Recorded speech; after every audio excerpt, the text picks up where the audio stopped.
Et puis au Kenya, le gouvernement s'attend à ce que les investissements dans l'énergie géothermique génèrent une croissance exponentielle, une croissance donc économique, et les entreprises kenyanes explorent des voies pour exploiter la chaleur souterraine. Les explications dans cet élément de nos confrères de CCTV+.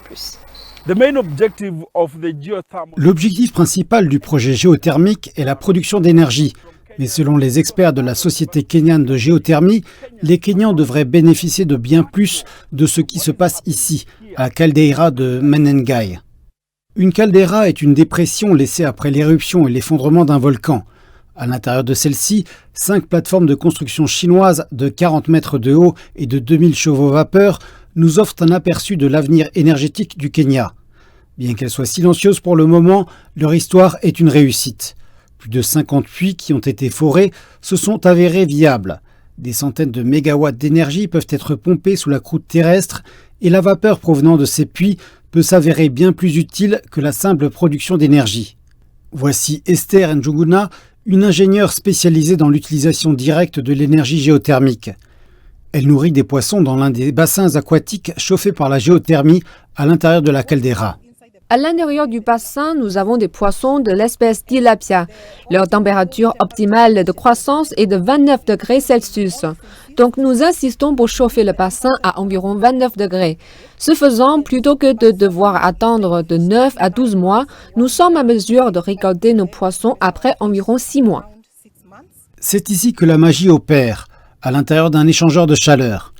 L'eau géothermique pompée dans l'échangeur réchauffe l'eau fraîche à l'intérieur de serpentins métalliques. À présent chaude, l'eau douce est ensuite distribuée vers divers projets agricoles, comme des serres, au moyen de ce tuyau isolé. Ce que nous chauffons est l'atmosphère de la serre parce qu'ainsi nous sommes en mesure de faire baisser le niveau d'humidité et d'augmenter la température, ce qui réduit les infections fongiques de nos cultures.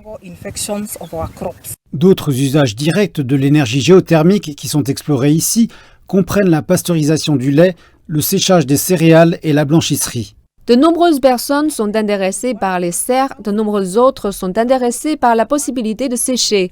Par exemple, il se trouve quelqu'un qui souhaite faire sécher ses oignons grâce à notre énergie géothermique.